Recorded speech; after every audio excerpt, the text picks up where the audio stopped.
Hello বন্ধুরা, কেমন আছো? আশা করছি সবাই খুব ভালো আছো, সুস্থ আছো। আমিও বেশ ভালোই আছি। তো দেখো, আজকে তো বোনের মেয়ের রাইস সেরিমনি তোমরা তো আগের ব্লগে দেখতেই পেলে।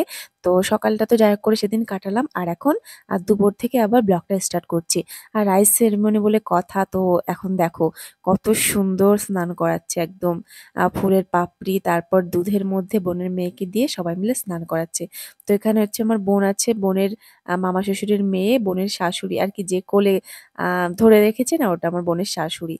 তো সবাই মিলে স্নান করছি আর আমি এদিকে তো ভিডিও তোলায় ব্যস্ত আছি। তো যেহেতু বাচ্চা, তো অতক্ষণ ধরে স্নান করানো যাবে না, ঠান্ডার সমস্যা।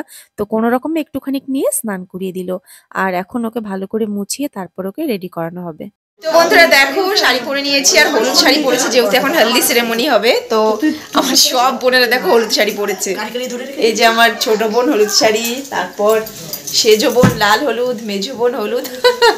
তো সবাই সেজে নিয়েছি। আর তারপর আমি এখন যাব খাওয়ার থালাটা সাজাতে হবে, যেটা হ্যাঁ যাচ্ছি যাচ্ছি যাচ্ছি। তো চলো থালা সাজাই। এই হেল্প কর আমাকে কেউ। তো চলো রান্নাঘরে চলে এসেছি। আর এদিকে দেখো থালা বাটি সব সাজানো রেডি হয়ে গেছে। চকলেট কোথায়? না, ওটা বুড়ুর জন্যে। আর এই যে এটা হচ্ছে রূপোর বাটি আর চামচ, এটাতে করে দেওয়া হবে পায়েস। তো চলো সাজাই। আমি চলে এসেছি রান্নাঘরে ভাতের থালা রেডি করার জন্য।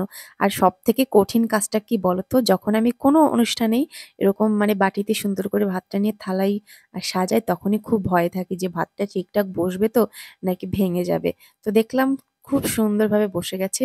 আর তার চারিপাশ দিয়ে ৫ রকম ভাজা যেটা বানিয়েছিলাম সেটা দিয়ে দেবো। এখানে আছে বেগুন ভাজা, আর তারপর আছে কুমড়ো ভাজা, আর আছে আলু ভাজা, বিনস ভাজা, উচ্ছে ভাজা, অনেক রকম ভাজা আমি করেছিলাম। আর ও তো এসব কিছুই খেতে পারবে না, শুধুমাত্র দেখানো। কারণ কি, ও তো সবে এখন দুধ খায়, এসব তো খেতেই পারবে না। তো কোনো রকমে একটু একটু করে নিয়ে ওর মুখে দেওয়া হবে, ব্যাস, যেটা নিয়ম আর কি। ভাতের থালা তো রেডি করা হলো, এবার সমস্ত বাটিতে তরকারিটা দিয়ে দেবো।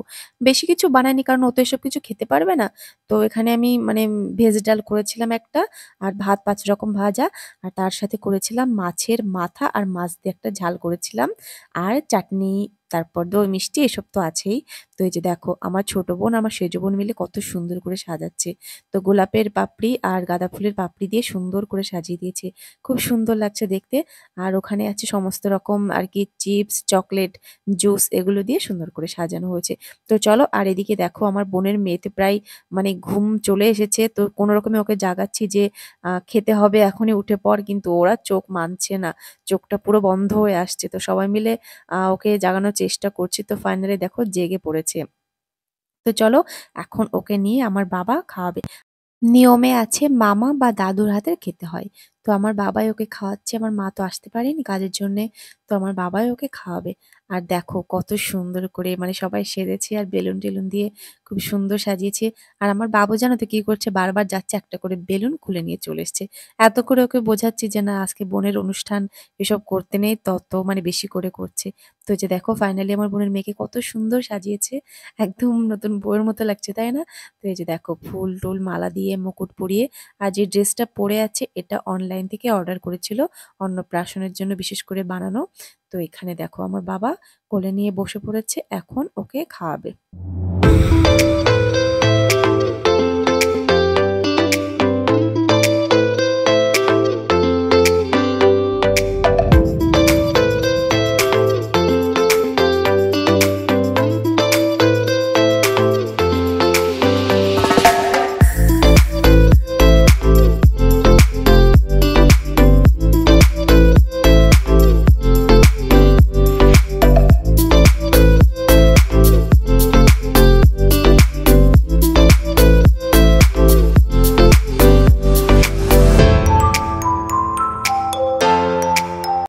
আশীর্বাদ পর্ব তো শেষ হলো, এখন গিফট দেওয়ার পালা।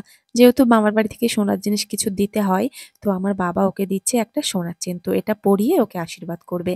তোমাদের সাথে একটা কথা শেয়ার করছি। আমার শ্বশুরবাড়ির নিয়মে জন্মদিনটা নেই, কারণ জানি না কেন নেই।